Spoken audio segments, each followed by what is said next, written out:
Vamos a pasar a la predicación de la palabra de Dios y seguimos con nuestra serie de sermones sobre la carta a los romanos. Hemos terminado el capítulo 8 en semanas pasadas. Vamos a continuar con Romanos capítulo 9, obviamente. Acudamos a este capítulo de las Escrituras, Romanos 9.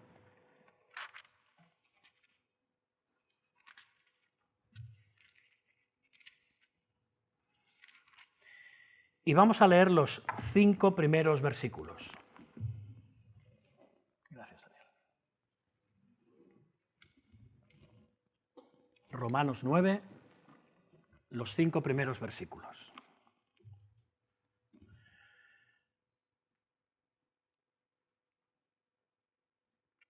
Verdad digo en Cristo, no miento, y mi conciencia me da testimonio en el Espíritu Santo, que tengo gran tristeza y continuo dolor en mi corazón.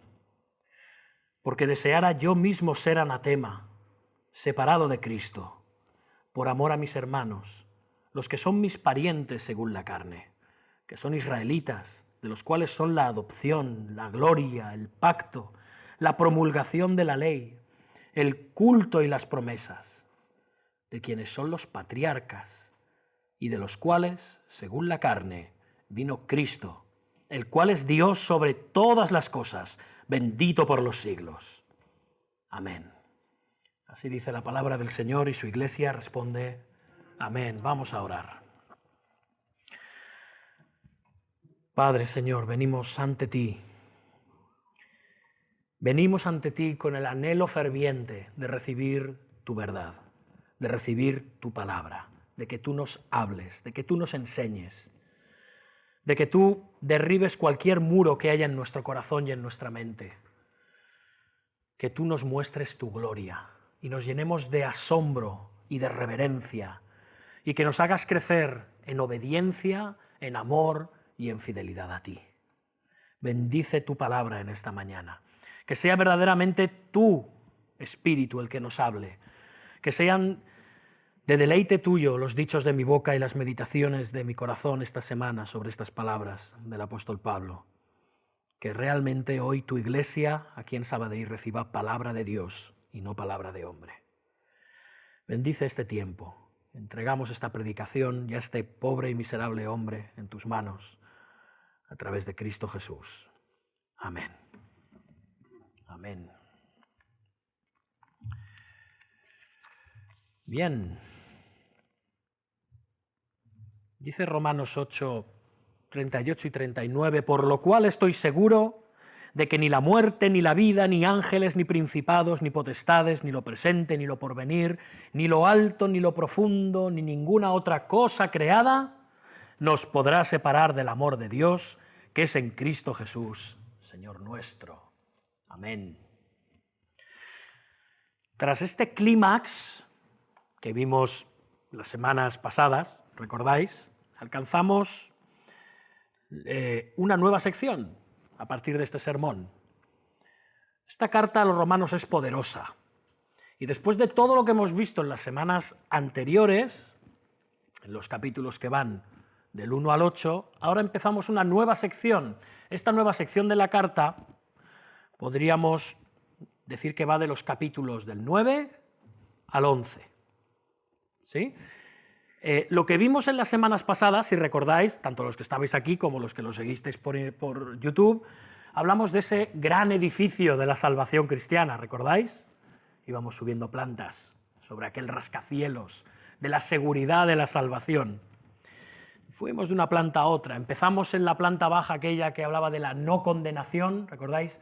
Ninguna condenación hay para los que están en Cristo Jesús, ¿recordáis? ¿Sí? Y terminamos con el no hay separación, que acabamos de leer. Nada nos podrá separar del amor de Dios. Nada. Esto hace que uno se pregunte, bueno, ¿y ahora el apóstol qué más tiene que decir? Porque la verdad, creo que ya ha dicho suficiente, ¿no? ¿No podría haber acabado el apóstol Pablo aquí, capítulo 8, en este gran clímax de la seguridad cristiana, tras hacer una exposición tan detallada como la que ha hecho Pablo desde el capítulo 1 hasta el 8, acabar con este himno de la seguridad cristiana, ¡ah, qué gozo! Pues ya, oye, nos vamos a casa tan contentos, ¿no? Ya está, asunto zanjado. Pablo, ya has escrito suficiente, ya has dicho todo lo que tenías que decir. Alabado sea el Señor. Ya está. Bueno, pues no. Pablo sigue hablando. Y va a seguir haciéndolo ahora en estos capítulos del 9 al 11, en esta nueva sección que iniciamos, y continuará luego del 12 hasta el 16, en otra sección. Y esto es así, pues obviamente, porque tiene que ser así, porque Pablo todavía no puede dejar de seguir hablando. Pablo nos ha hablado del plan divino. Pablo nos ha dicho que su cumplimiento, que los planes de Dios, que las promesas de Dios son infalibles. ¿Verdad? ¿Lo hemos estado viendo, sí o no? Sí, lo hemos estado viendo. Dice que Dios va a cumplir su propósito en nosotros sí o sí, que nada lo va a evitar, que Él va a usar todas las cosas, las buenas y las malas, para nuestro bien, para nuestra santificación. Todo eso es lo que hemos estado viviendo, ¿verdad? Él dice que todas las cosas nos van a hacer más semejantes a Cristo, lo bueno y lo malo. Vale. Pero no olvidemos una cosa, hermanos, que esta carta no va dirigida a seminarios, no va dirigida a teólogos. Esta carta va dirigida a una iglesia. ¿A qué iglesia? A la de Roma. Bien, a la iglesia de Roma. Una iglesia en la que hay cristianos de origen gentil, pero también hay cristianos de origen judío. Y estos últimos, los cristianos de origen judío, deben de sentirse bastante confundidos después de todo lo que ha dicho el apóstol en las últimas semanas. ¿Por qué? Bueno, los judíos, Israel, son el pueblo escogido de Dios, pero este pueblo escogido de Dios no se ha caracterizado por recibir al Mesías prometido. Entonces estos hombres, estas mujeres, estos israelitas que están en Roma, escuchando leer esta carta, dicen, bueno, esto no es una muestra entonces, el rechazo de Israel a todas las promesas, a la descendencia prometida, al Mesías prometido, ¿no es una evidencia de que el propósito de Dios ha fallado con Israel? ¿No hace esto obvio que Dios ha roto sus relaciones con esta nación escogida? ¿Se ha visto frustrada esta relación? ¿O es que acaso los propósitos de Dios cambian según las circunstancias? Bueno, si yo propongo esto, pero si no me sale, tengo un plan B. Vosotros sois el pueblo escogido de Dios, pero si rechazáis al Mesías, hay un plan B que se llama la Iglesia. ¿Esto es lo que está enseñando la Escritura? ¿Esto es lo que pueden esperar estos judíos, que ya todas las promesas hechas a Israel se han desvanecido? ¿Ya no tienen ningún valor? ¿No tienen cumplimiento? ¿Es todo papel mojado? Desde luego son preguntas razonables, ¿no? Como sabéis, Pablo en toda la carta va respondiendo a una especie de adversario imaginario, lo hemos ido viendo, ¿verdad? Pero no penséis que es tan imaginario, porque cuando Pablo escribe esta carta ya lleva años de ministerio. Y a Pablo le han planteado estas mismas objeciones vez tras vez. Y Pablo ahora está haciendo, vamos a decir, una recolecta de todas estas objeciones que se ha encontrado en sus ministerios y en su conversación con gentiles y con judíos, y las está plasmando aquí en la carta. ¿Qué pasa con Israel? ¿Ha fallado el plan de Dios? ¿Han fallado las promesas de Dios?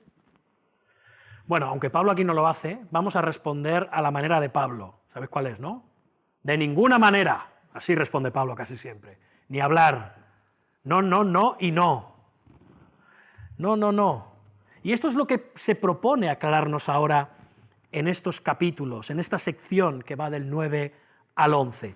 Y hermanos, esto es muy importante que lo comprendamos, por eso está en la palabra de Dios, por eso viene a continuación en la exposición de Pablo.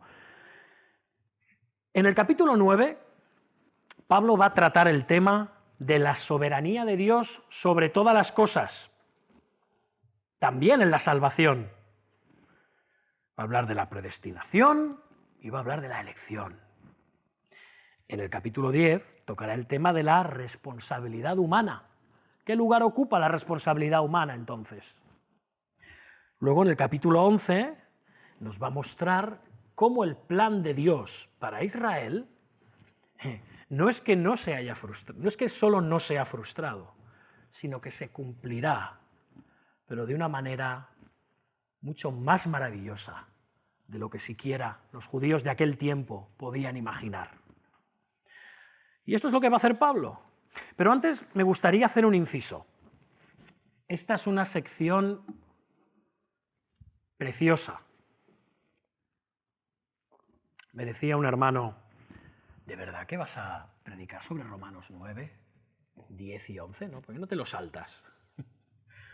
Yo, hermanos, la verdad es que tenía muchas ganas de empezar a predicar sobre esta sección, sinceramente. Tenía muchísimas ganas por todos los grandes temas teológicos y doctrinales que toca. Claro que tenía ganas, por supuesto. Está llena de implicaciones doctrinales para todos y cada uno de nosotros. Vamos a hablar de la soberanía de Dios en la salvación, vamos a hablar de la predestinación y la elección, vamos a hablar de la responsabilidad humana, vamos a hablar de la providencia de Dios, vamos a hablar de escatología. Son temas apasionantes, claro que sí. Pero hermanos, me gustaría deciros una cosa, una advertencia para todos. Debemos evitar acudir a esta sección de 3 capítulos solamente con interés intelectual. Como si fuera eso, un simple tratado teológico que da la razón a nuestras convicciones como bautistas reformados, como una especie de arma arrojadiza que tirarles a todos aquellos que no entienden como nosotros la predestinación, todos aquellos que no entienden como nosotros la elección, todos aquellos que no entienden de la misma manera las últimas cosas. No, así no nos podemos acercar a estos 3 capítulos. No.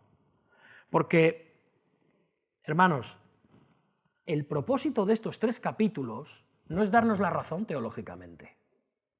El propósito de estos 3 capítulos, el principio rector de todos estos capítulos, es el que vemos en el versículo 6. Hacemos un pequeño spoiler. No que la palabra de Dios haya fallado, porque no todos los que descienden de Israel son israelitas. Pero nos vamos a quedar con la primera parte. No que la palabra de Dios haya fallado. Hermanos, el tema clave de esta sección de 3 capítulos es la fidelidad de Dios. ¿Sí? Todo lo demás sirve para apoyar esta idea. La fidelidad inquebrantable de Dios. La fidelidad de Dios a su palabra, la fidelidad de Dios a su pacto. Hermanos, si el Señor, fuera infiel a una sola de sus promesas, no tendríamos base para confiar en ninguna de las demás. ¿Entendemos esto? Es clave despejar esta incógnita referente a Israel. Es clave. No es un tema secundario. Tiene que ver con la fidelidad de Dios. Tiene que ver con su palabra. Así que, hermanos, evitemos acercarnos aquí con una visión meramente intelectual. Dios es fiel, su palabra nunca falla. Él es Jehová, Él es el gran yo soy, Él es el Dios del pacto. Él ha prometido ser fiel a su pacto. Se lo dijo a Israel. Entonces, ¿qué ha pasado? Bueno, hoy no vamos a responder a todo, como os podéis imaginar. Tenemos semanas. Hoy vamos a hacer un pequeño aperitivo. Pero, hermanos, Dios no puede comprometer su propia naturaleza, porque Dios pacta con los hombres en base a 2 cosas que es imposible que Él mienta. su propia palabra y su propia persona. Dios es inmutable, por lo tanto, sus promesas también lo son. Dios no puede negarse a sí mismo. Por lo tanto, Él no va a dejar de cumplir sus promesas. Esto es clave. Mantengamos esto en mente a medida que en estas semanas vamos avanzando a lo largo de estos capítulos. Que como se suele decir, que los árboles no nos impidan ver el bosque. ¿Bien? El tema principal de estos capítulos es la fidelidad de Dios, la inmutabilidad de sus promesas. Y ahora inicia Pablo su argumento en los versículos 1 y 2. Fijaos, está diciendo, verdad digo en Cristo, no miento. Y mi conciencia me da testimonio en el Espíritu Santo que tengo gran tristeza y continuo dolor en mi corazón. Pablo nos está hablando muy seriamente, pero mucho. Verdad digo en Cristo, no miento. No suele utilizar estas expresiones, Pablo. Es obvio, es un apóstol del Señor Jesucristo. Él no necesita justificar lo que dice. Pero es que aquí Pablo quiere que esto quede muy claro, porque Pablo ha sido acusado de muchísimas cosas. Y seguirá siéndolo en su ministerio. Dice, no, estoy hablando en serio, lo que os estoy diciendo es verdad. Estoy hablando con la verdad en la mano. Y fijaos, en Cristo. Verdad digo en Cristo, es consciente que está en la mismísima presencia de Cristo diciendo estas cosas. Es consciente que él es un cristiano regenerado y nacido de nuevo por medio del Espíritu Santo a través de su fe en Cristo. Por lo tanto, está hablando con la presencia de Cristo también en su corazón. Está siendo veraz como Cristo es veraz. Y así deberíamos de hablar los hijos de Dios siempre, en todo. Hay veces que hablamos más en serio y hay veces que hablamos menos. Sería bueno que lo pensáramos, ¿no? Porque eso afecta a nuestra integridad, a nuestra honestidad. Fijaos, Pablo está yendo más allá, dice, mi conciencia me da testimonio en el Espíritu Santo. Tú y yo tenemos una conciencia. Es más, si alguien no es cristiano, si alguien no es creyente, que sepa que tiene una conciencia. Dios se la ha puesto, ha inscrito el espíritu de su ley en su corazón. Y esta conciencia es un árbitro imparcial que tenemos todos en nuestro corazón. Nos acusa o nos excusa. Todo ser humano sabe cuando está diciendo algo verdaderamente o cuando está diciendo algo falsamente. Todo el mundo sabe cuando está haciendo algo correcto y algo incorrecto. Hay un árbitro interno que sí, estoy de acuerdo en que puede ser muy endurecido, pero no puede ser erradicado. Tenemos ese árbitro interno. Ahora, en el caso de un hijo de Dios, esa conciencia está siendo iluminada por el Espíritu Santo. Por lo tanto, tiene que obrar con más sensibilidad. Debería obrar con más sensibilidad. ¿Estamos iluminados por Dios? El Espíritu Santo mora en nosotros. Cristo está en nosotros. Y Pablo está diciendo, en definitiva, hermanos, lo que digo es cierto y mi corazón no me condena como un cuentista cuando digo esto. Vamos, Pablo no está haciendo un paripé porque sabe que en la iglesia de Roma hay unos cuantos judíos que estarán muy confundidos. Está hablando de verdad. Les está abriendo su corazón. Pablo está desnudando su alma. Está mostrándole sus sentimientos más íntimos y profundos en cuanto a sus hermanos en la carne, los judíos. Por si alguien no lo sabe, Pablo era judío. Baramas Inri, de la tribu de Benjamín. Fariseo, hijo de fariseos, estricto cumplidor y conocedor de la ley. Pues él siente lo que nos está diciendo ahora. Por ellos tengo gran tristeza y continuo dolor en mi corazón, que no estoy haciendo cuento, que lo que os digo es verdad. Que la angustia y la tristeza cada vez que pienso en mi pueblo, Israel, me consume.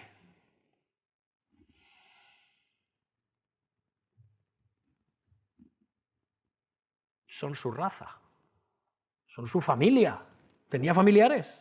¿Recordáis en el libro de Hechos que se habla de su sobrino, hijo de su hermana? Pablo no apareció como una seta.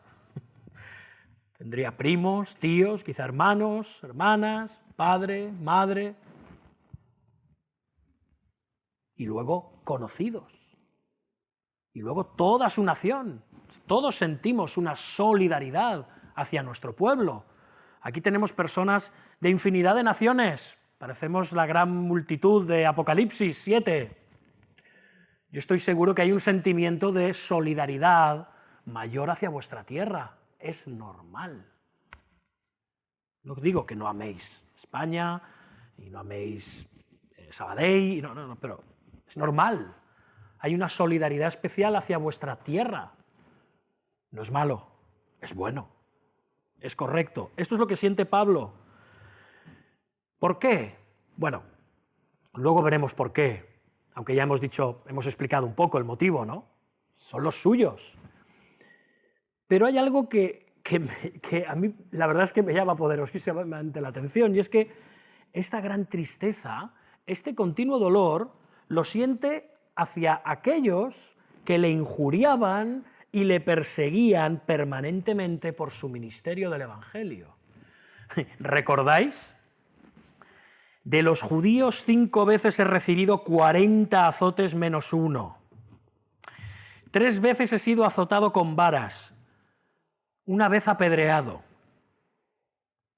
O aquella ocasión, vinieron unos judíos de Antioquía y de Iconio que persuadieron a la multitud y, habiendo apedreado a Pablo, le arrastraron fuera de la ciudad pensando que estaba muerto. O, por ejemplo, ¿recordáis cuando dice: el siguiente día de reposo se juntó casi toda la ciudad para oír la palabra de Dios, pero viendo los judíos la muchedumbre, se llenaron de celos y rebatían lo que Pablo decía, contradiciendo y blasfemando. Y luego otra vez, vamos ya, con esto acabamos, ¿eh? Y la palabra del Señor se difundía por toda aquella provincia, pero los judíos instigaron a mujeres piadosas y distinguidas y a los principales de la ciudad y levantaron persecución contra Pablo y Bernabé y los expulsaron de sus límites. Bueno, hay más, ¿eh? Bueno, pues por tales personas Pablo sentía gran tristeza y continuo dolor.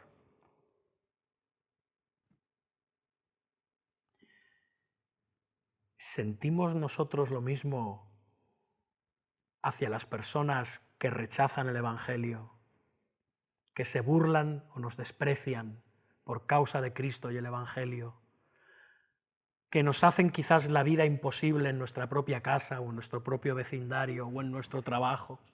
Porque yo no sé si te han dado latigazos, yo no sé si te han apedreado y te han arrastrado medio muerto por causa de Cristo, no lo sé, igual sí. Pero a veces hay otras cosas que también duelen, ¿no? A nivel emocional. Puede haber muchos tipos de persecución y oposición. ¿Sientes gran tristeza y continuo dolor por ellos? ¿O nos irritamos, nos enojamos con ellos, o les guardamos rencor? O, en el mejor de los casos, los relegamos al olvido, bueno, mira, ya te apañarás. O la indiferencia, no me importas. Sería bueno meditarlo, porque Pablo sentía gran tristeza y continuo dolor por ellos. Bueno, ¿por qué, hermanos? Pues, mirad, nuestro conocimiento de Cristo, tal y como hemos visto las semanas pasadas, nos tiene que llenar de gozo. O a ver si no nos llena de gozo solamente la conclusión del capítulo 8, que tendríamos que estar, como decíamos, recordáis, saltando y diciendo aleluya. Pero al mismo tiempo, el conocimiento que adquirimos cada vez mayor de Dios nos produce dolor. ¿Por qué? Porque sabemos de la condenación que sufrirán aquellos que están alejados de Cristo. Y este gozo y esta frustración, esta tristeza no los vamos a poder reconciliar nunca, olvídate. Como cristiano vas a vivir permanentemente entre ese gozo y ese dolor, como Pablo, igual que Pablo. Él sabía que los judíos estaban perdidos, cegados ignorantes por su pecado y por Satanás, estaban condenados al infierno. Hermanos, Pablo se veía reflejado en ellos, porque él, antes de ser iluminado en el camino de Damasco, era exactamente igual o peor. Era igual o peor. ¿Recordáis? Él persiguió a la iglesia, se comportó como un animal salvaje hacia la iglesia, arrastrando a familias enteras a la prisión por causa de su fidelidad a Cristo. Ese era Pablo. Pero Pablo, que fue iluminado por la gracia y la misericordia de Dios, que fue transformado al encontrarse con el Señor camino de Damasco y se convirtió a Cristo, sabe que si ellos, su raza, su pueblo, fueran iluminados como Él fue iluminado por la gloria y el poder de Cristo, cambiarían completamente. Serían transformados. Y esto Pablo lo sabe, siente carga por ellos, ojalá se rindieran a Cristo. Anhela su salvación, como nos lo dirá más adelante en el siguiente capítulo, 10, versículo 1, fijaos, él dice, hermanos, ciertamente el anhelo de mi corazón y mi oración a Dios por Israel es para salvación. Él quería que Israel fuera salvo. Tenemos que hacer un esfuerzo, hermanos, todos y cada uno de nosotros, de entender qué hay detrás de las acciones hostiles de aquellos que se oponen al mensaje de Cristo que les llevamos. ¿Qué motiva el que rechacen el Evangelio? Eso no necesariamente va a hacer que prediquemos el Evangelio de forma más eficaz y que entonces se conviertan, porque sabemos que no depende de nosotros, sino de la gracia de Dios. Pero tenemos que hacer ese esfuerzo, porque la mayoría de las veces, reconozcámoslo, reaccionamos negativamente en vez de ver que son personas que como tú y como yo están en las garras de Satanás. Tú y yo estábamos ahí, cegados, esclavizados por el pecado, heridos también por este mundo, por los abusos cometidos por parte de un mundo caído, también en materia religiosa, que hay personas que nada más oír hablar de religión o de cristianismo, se alejan, saltan como un gato sobre una plancha,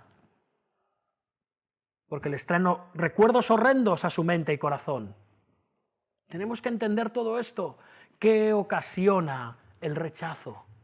Porque eso nos va a ayudar, entonces, no solo a entender su situación perdida y condenada, sino también entender qué les lleva a eso, a ese rechazo.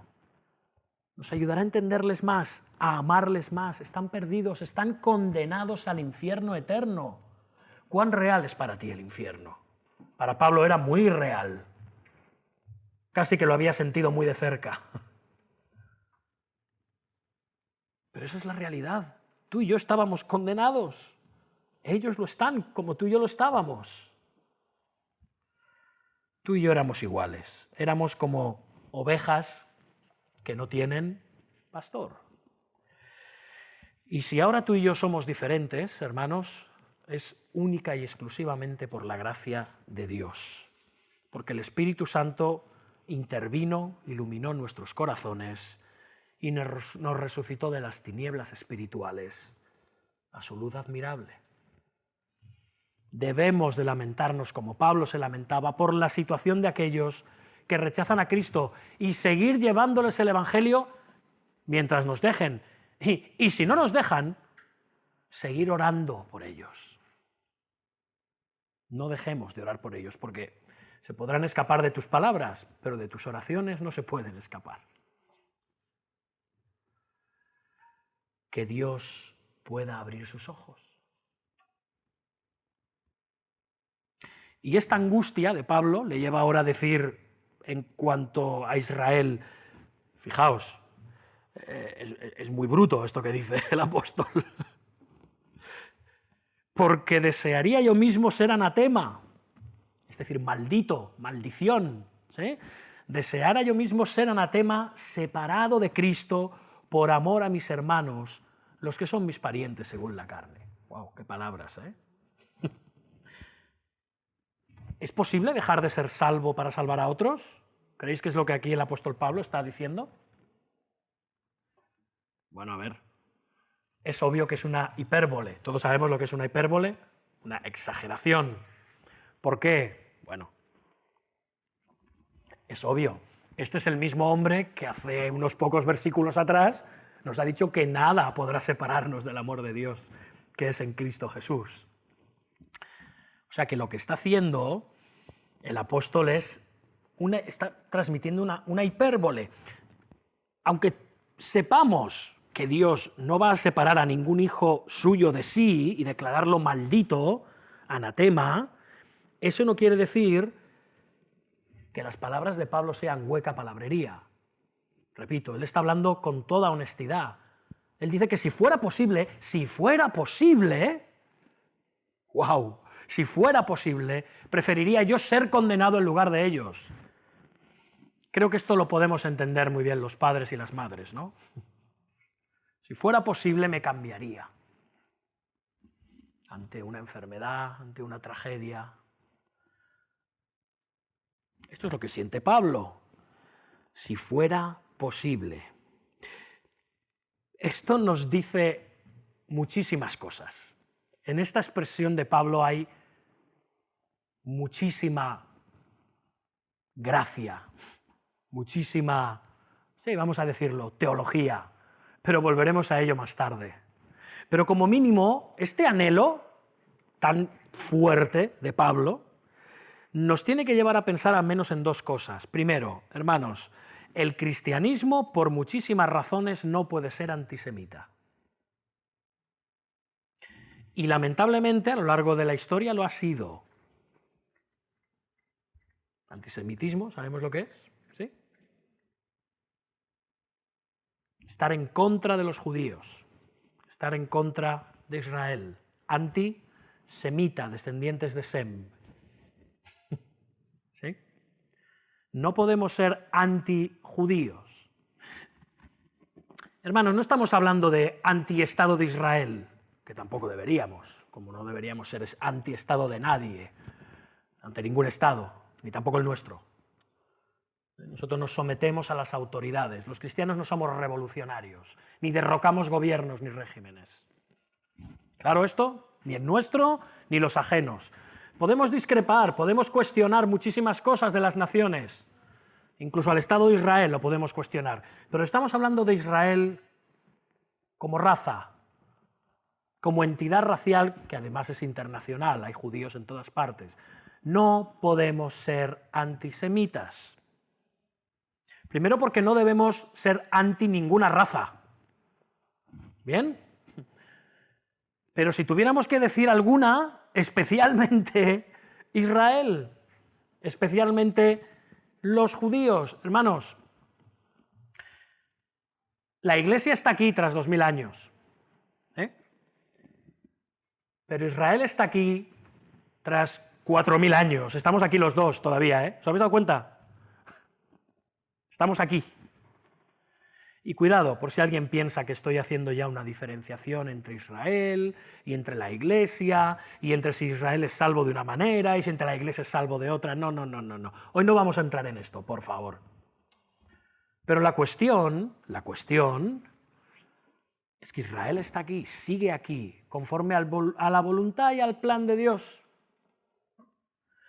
Los cristianos no podemos ser antisemitas porque Pablo no fue antisemita. Hermanos, el Señor Jesucristo fue judío. Lo sabemos esto, ¿no? No era alemán. Muy posiblemente, aunque hay judíos rubios y con ojos azules, mirad Paul Newman, pero posiblemente no era el tipo ario que nos presentan en las representaciones de la Iglesia Católica, ¿no? Era judío, era un semita. Eso para empezar, hermanos. No podemos ser antisemitas. los cristianos, es más, deberíamos de anhelar la conversión de gente de todas las naciones, pero también la conversión de los judíos, como la anhelaba Pablo. Pero aún podemos ver otra cosa en segundo lugar. Hermanos, aunque somos cristianos que afirmamos, como vamos a ver en las próximas semanas, la predestinación y la elección según el propósito soberano de Dios, nadie será salvo que Dios quiera que sea salvo. De quien quiere, recordáis, y lo veremos pronto, de quien quiere tiene misericordia y al que quiere endurecer, endurece. A pesar de esto, no debemos mitigar nuestro celo y nuestra pasión por evangelizar. Si Pablo conocía estas doctrinas mejor que tú y yo, las está escribiendo él, las está recibiendo por inspiración él, y sin embargo él anhela llevar el evangelio a más y más personas. Él es el apóstol a todas las naciones, sí, parece que le conocemos más por su ministerio entre las naciones, pero también predicó a los judíos. Leed el libro de los Hechos, bueno, lo estaremos estudiando en los próximos meses, pero él llegaba a un sitio. ¿Cuál era el primer sitio que visitaba el apóstol Pablo?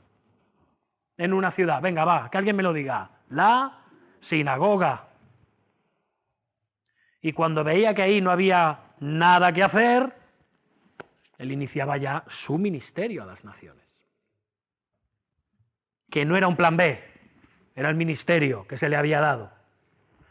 Pero él predicó a todos por igual, debatía con unos y con otros, habló con los filósofos en el Areópago, estuvo con los sofistas en el Ágora de Corinto y estaba en las sinagogas cuando visitaba una ciudad, abriendo la ley y demostrando por medio de las escrituras dadas a Israel que Jesús era el Cristo, el Mesías prometido.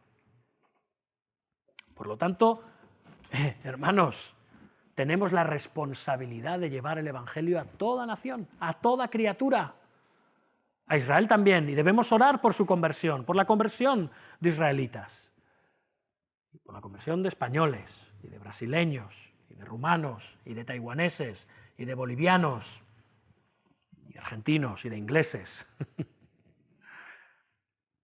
Sí que hay más, pero si no, no acabaría. ¿Vemos el ejemplo de Pablo? Hermanos, este conocimiento de la soberanía de Dios en la salvación no anulaba el amor de Pablo por los perdidos. El rechazo de Israel hacia Cristo no anulaba su amor por Israel. Tenía un corazón misionero, anhelaba llevar el evangelio a toda criatura. Él se hizo a gente de toda clase. ¿Recordáis? A los judíos me hice como judío, a los que estaban sin ley me hice como sin ley. Es decir, no es que adaptara el evangelio era el mismo, pero él iba a unos e iba a otros. No hacía distinción, no hacía acepción de personas a la hora de llevar a Cristo. Por lo tanto, hermanos, como Pablo, en nuestro corazón tiene que estar los judíos y los gentiles, de los cuales, por cierto, formamos parte. Nuestro ministerio es llevar el mensaje de salvación a todos ellos. La tristeza de Pablo estaba causada por el estado de oscuridad y condenación espiritual de sus compatriotas. Pero es que esto se intensificaba todavía más cuando Pablo empezaba a meditar en todo lo que nos va a decir ahora. Porque si ha habido alguna nación, como nación, en la tierra favorecida, esa ha sido Israel. Fijaos, si vamos a partir del versículo 4, está hablando de sus parientes según la carne, que son israelitas, de los cuales son la adopción, la gloria, el pacto, la promulgación de la ley, el culto y las promesas, de quienes son los patriarcas y de los cuales según la carne vino Cristo, el cual es Dios sobre todas las cosas, bendito por los siglos. Amén. Hermanos, si alguna nación tenía que haber sido la primera de arrojarse en los brazos del Mesías, esa tenía que haber sido Israel, ¿no? estaba, como se suele decir, estaba cantado. Tenía que haber sido Israel. Sin embargo, se habían convertido en sus mayores opositores. Y sigue siendo así. Y esto nos muestra, hermanos, una cosa, antes de pasar a hablar de todos estos privilegios. Los privilegios espirituales pueden ser sinónimo de bendición, pero no de salvación. Lo mismo vale para la Iglesia.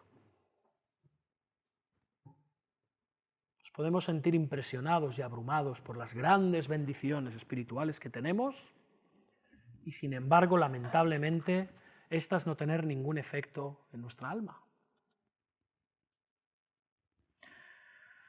Así que vamos a ver estos privilegios de Israel, ¿os parece? Son muchos, así que trataremos de no detenernos demasiado en cada uno. ¿Son israelitas? Bueno, esto es obvio, son descendientes de Israel. ¿Recordáis? A Jacob, tras luchar con el ángel, se le cambia el nombre a Israel, el que lucha contra Dios. Y de ahí vienen sus 12 hijos, son llamados las 12 tribus de Israel, y de ahí viene Israel, los israelitas. De entre todos los pueblos de la tierra, ellos han pasado a ser el único que podía llamarse el pueblo de Dios, para ser guiados, para ser instruidos, para ser protegidos y para recibir gloriosas promesas de la venida de Cristo por medio de ellos y en medio de ellos. ¡Qué gran privilegio! Pero, como dice Juan, capítulo 1, ¿recordáis? No le recibieron. Él vino a lo suyo, pero los suyos no le recibieron. Qué gran tragedia para los israelitas, ¿no? No reconocer a la promesa prometida desde Génesis 3:15.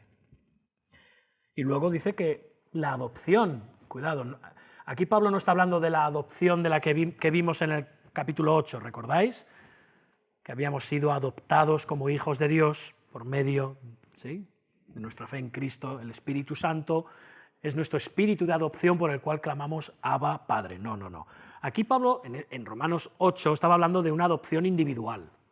Dios te adopta a ti y a mí individualmente como hijos por medio de nuestra filiación a Él en Cristo. Somos hermanos de Cristo. Esto es algo que ocurre individualmente a través de la regeneración, el arrepentimiento y la fe en el Señor. No, no. La adopción de la que habla aquí Pablo es la de toda la nación, pero no para salvación. ¿Sí? No para salvación. Él elige a una nación, entre la cual habrá personas que serán salvas, pero todos entraban en esa calidad del pueblo del pacto. Estaban bendecidos y protegidos para ser su nación en conjunto, su nación especial y separada. ¿Recordáis Oseas 11:1? Cuando Israel era muchacho, yo lo amé, y de Egipto llamé a mí hijo.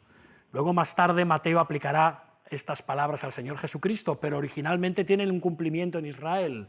Él sacó de Egipto a su hijo, a su pueblo adoptado. Lo sacó como pueblo. El único pueblo de la tierra, hermanos, el único pueblo con el que Dios iba a tratar directamente, personalmente, hasta que viniera el Hijo de la promesa. Iban a estar bajo el pacto de la ley, preservados hasta su entrada en el nuevo pacto prometido. Vaya privilegio. Y además,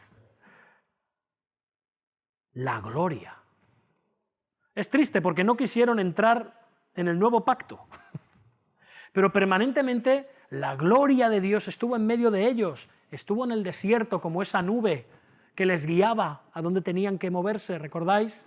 Que era como un GPS divino, que les decía por dónde tenían que ir por el desierto durante 40 años. Pero esa es la misma gloria que llenó el templo de Jerusalén tras su inauguración. Esa gran nube, esa gran luz. A lo largo de la historia de Dios, la gloria de Dios se manifestó a Israel. La contemplaron. Dios estuvo en medio de ellos. Y sin embargo, esto no les abrió las puertas de una gloria mayor. el pacto. Los pactos traducen algunas Biblias. Pero es que Dios introdujo a Israel en un pacto. Hermanos, solo hay un pacto. Esto me gustaría dejarlo claro. Solo hay un gran pacto, el pacto eterno, del que nos habla Hebreos 13:20. Pero Dios hizo diferentes administraciones, pactos, de ese mismo gran pacto de gracia. Hizo un pacto con Noé, hizo un pacto con Abraham, hizo un pacto con Moisés, hizo un pacto con David. Todos esos pactos fueron diferentes expresiones de ese mismo pacto de gracia, el cual culmina en el nuevo pacto. Qué gran privilegio tuvo Israel. Y sin embargo, la mayoría de los judíos, cuando Pablo escribe esto, estaban fuera del pacto. Pensaban que estaban en el pacto, pero ya no estaban en el pacto, porque no estaban en el nuevo pacto.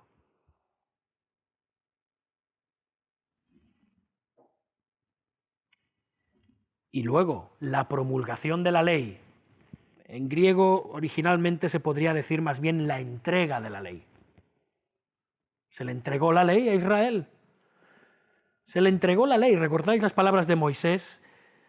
Que además, resaltando el gran privilegio que tuvo la nación. Recordad, ¿ha oído alguno la voz de Dios hablando de en medio del fuego como tú la has oído, sin perecer? ¿Qué nación podía decir eso? Ninguna. ¿Qué pueblo tan único? Desde luego, la ley no salvaba, claro que no salvaba, pero sí que estaba llena de beneficios para la nación, colmada de beneficios si la obedecían.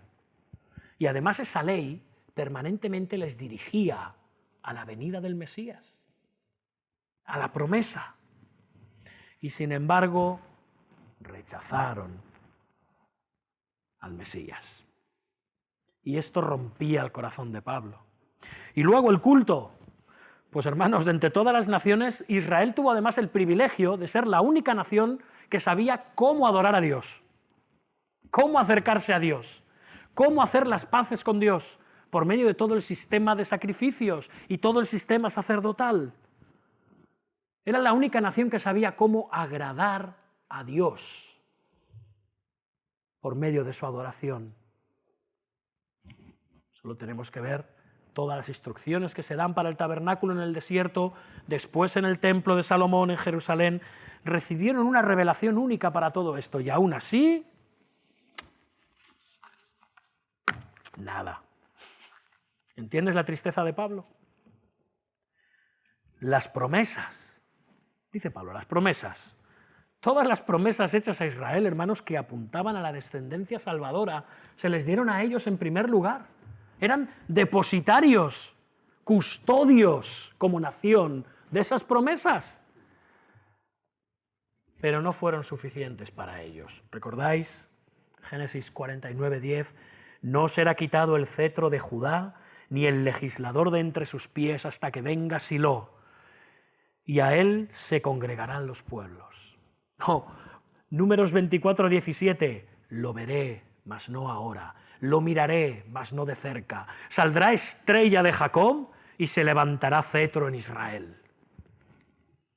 O Isaías 9, del 6 al 7, porque un niño nos es nacido, hijo nos es dado, y el principado estará sobre su hombro, y se llamará su nombre admirable consejero, Dios fuerte, Padre eterno, príncipe de paz. Lo dilatado de su imperio y la paz no tendrá límite sobre el trono de David y sobre su reino, disponiéndolo y confirmándolo en juicio y en justicia desde ahora y para siempre. El celo de Jehová de los ejércitos hará esto. Y nada. Isaías 53:5, mas él herido fue por nuestras rebeliones, molido por nuestros pecados. El castigo de nuestra paz fue sobre él y por su llaga fuimos nosotros curados.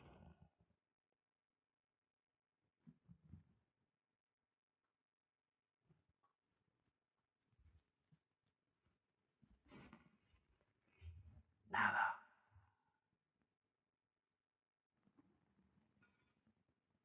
Estas promesas no se le hicieron a ninguna otra nación. Y nada. Los patriarcas. ¿Y quiénes eran los patriarcas? Yo creo que cualquier niño casi podría decirlo. Abraham, Isaac y Jacob, hemos cantado antes de ellos. Hombres que a pesar de sus pecados, no son muy ejemplares si los analizas detenidamente, pero tenían comunión íntima con Dios, confiaban en Dios, anduvieron con Él, fueron bendecidos por Él.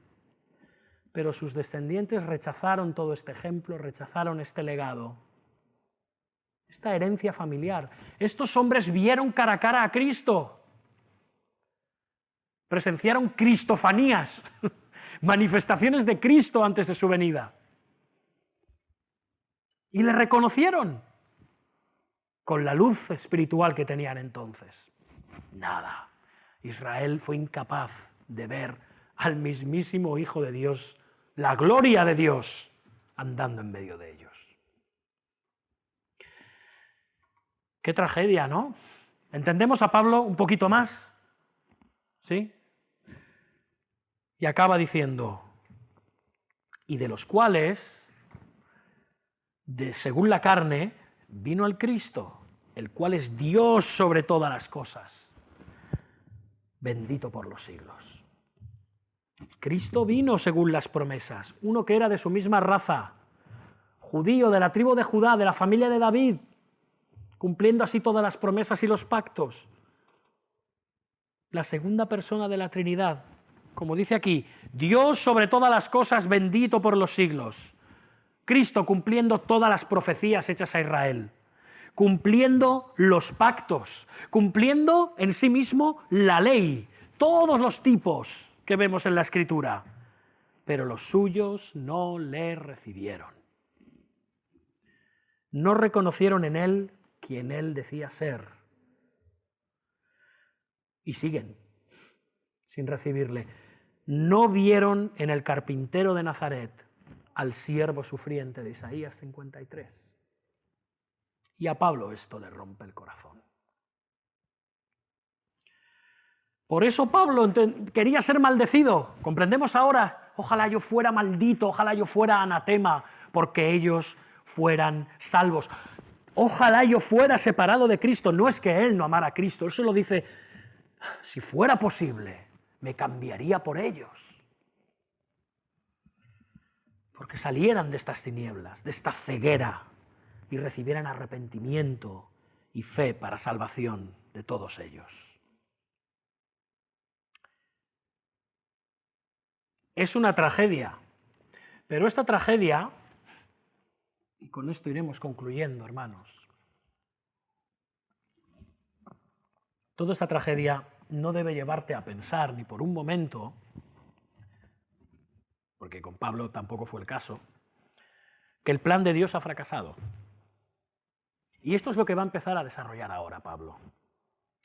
A partir de ahora, porque hermanos, si tú y yo vemos los hechos desde una perspectiva terrenal, meramente terrenal, si vemos el resultado y lo que ha sido la historia de Israel y lo que es Israel hoy en día, ¿el plan de Dios ha fracasado? Sí. ¿Sí o no? Desde una perspectiva humana, yo aquí no acabo de ver que las promesas se hayan cumplido de ninguna manera. La mayoría de los judíos no creen, se oponen mayoritariamente al Evangelio, les abren las Escrituras, les enseñas Isaías 53 y hasta se hacen los remolones diciendo, oye, bueno, sí, no. Es obvio, ¿no? Pero no quieren saber nada. Pero si nos quedamos en eso, estamos demostrando una enorme miopía espiritual, hermanos. No podemos ver esto horizontalmente, terrenalmente. Debemos de verlo a los ojos del plan de Dios y del propósito de Dios. Porque no olvidemos una cosa, la palabra de Dios no va a fallar. Y no va a fallar porque Él mismo nos lo dice en Isaías 55:11, ¿recordáis? Así será mi palabra que sale de mi boca. No volverá a mí vacía, sino que hará lo que yo quiero y será prosperado en aquello para que la envíe. Esto de por sí es suficiente fuente de gozo, debería de serlo, para disipar cualquier dolor por Israel, pero también por todos aquellos familiares que tú y yo tenemos, por todos esos seres amados que tú y yo tenemos, y por los que sentimos gran tristeza y continuo dolor en nuestro corazón. Y si no nos sentimos así por ellos, deberíamos de plantearnos si somos cristianos. Todos tenemos gente amada en nuestras familias que rechazan a Dios, que rechazan a Cristo, que rechazan el Evangelio. Y todos sufrimos por ellos. Vemos su ceguera espiritual, vemos su esclavitud al pecado, vemos su condenación bajo la santa y justa ira de Dios y anhelamos fervientemente que sean librados de las garras del infierno donde pasarán toda la eternidad si no se arrepienten a Cristo. Todos los cristianos nos gozamos en Cristo, como decíamos al principio, pero a la vez nos entristecemos por ver a todos aquellos que se han quedado por el camino o que pueden quedarse por el camino. Amigos, padres, madres, abuelos, abuelas, tíos, tías, hijos, hijas. Pablo sintió esto hacia sus parientes según la carne. Pero hermanos, este sentir de Pablo tiene ecos gloriosos en la historia de la redención. Nos recuerda a Judá, quien quiso ponerse en el lugar de su hermano Benjamín ante José, diciendo: «Te ruego, por tanto, que quede ahora tu siervo aquí como esclavo de mi señor en lugar del joven». ¿Recordáis? Nos recuerda también las conmovedoras palabras de Moisés ante Dios intercediendo por Israel: «Te ruego que perdones ahora su pecado y si no, ráeme ahora de tu libro que has escrito». Nos recuerda las palabras de David llorando por su hijo. ¿Recordáis? ¿Quién me diera que muriera yo en lugar de ti, Absalón, hijo mío?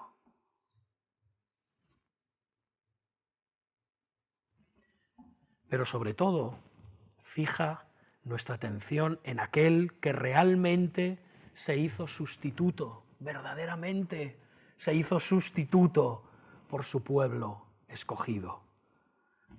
El único que pudo llegar a ser anatema, maldito, en lugar de su pueblo, en lugar de los escogidos del Padre. El único que pudo ponerse en el lugar de aquellos que estaban condenados, ciegos, muertos espiritualmente, esclavizados al pecado, el descendiente de Judá, el mensajero del pacto, el descendiente de David, aquel que es verdadero israelita, verdadero hijo, la verdadera gloria de Dios, aquel que es el mensajero del pacto, el cumplimiento de la ley, el único digno de culto y de adoración, el objeto de todas las promesas, el Padre eterno y que vino y que se encarnó. ¿Quién? Cristo, el cual es sobre todas las cosas, Dios sobre todas las cosas, bendito por los siglos. Él sí que pudo ponerse en el lugar de sus escogidos. El corazón de Pablo estaba empapado de ese evangelio, del evangelio de Jesús. Pero nosotros solo podemos sentirlo, no podemos efectuarlo, no podemos ser malditos, no podemos ser anatema, pero él sí que fue maldito a ser colgado en el madero, porque escrito está: maldito, anatema sea cualquiera que es colgado en un madero. Y él lo hizo a favor de nosotros. Es el único que pudo ponerse en lugar de Israel y de todos los hombres. Pablo fue perseguido y rechazado por parte de sus parientes y por parte de su pueblo. Tú y yo estamos siendo rechazados por parte de nuestros parientes y por parte de nuestra nación. Pero Cristo sufrió ese rechazo, esa injuria, esa indiferencia, esa ridiculización, esa burla, esa persecución por nosotros hasta el punto de ser clavado en una cruz.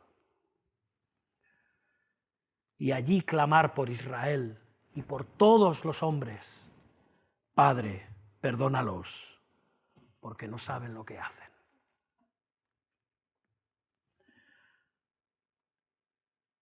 Tal vez tú eres uno de esos que son motivo de gran tristeza y dolor para tus familiares y para tus amigos.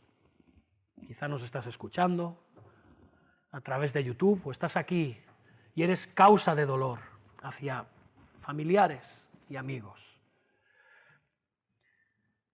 porque permaneces separado y alejado de Cristo y de su Evangelio. Yo esta mañana te invito a que depongas tu rebeldía, a que recibas en este mismo momento el regalo que Dios te ofrece gratuitamente por medio de Jesucristo, a través de la fe.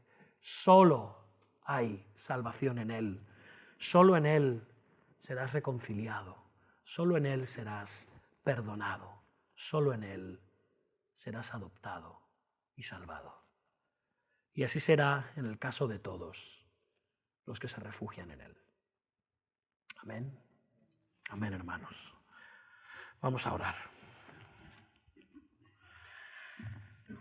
Bendito Dios y Padre, en esta mañana venimos delante de ti,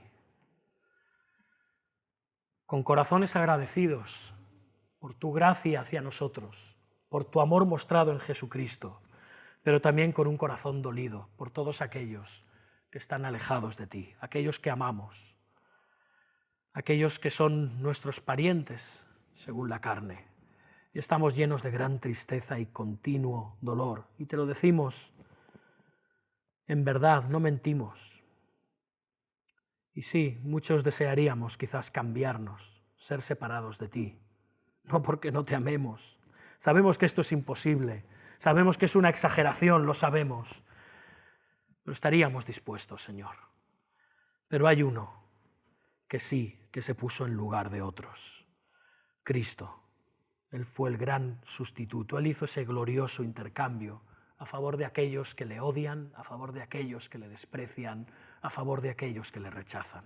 Señor, que tú hoy con tu Espíritu Santo obres en sus corazones, los llames y los transformes y los llames de las tinieblas a tu luz admirable. Y también te pedimos, Señor, por la salvación de Israel, por la salvación de todos aquellos que pertenecen a esa raza, a esa tribu, perdidas ya, pero que forman un pueblo.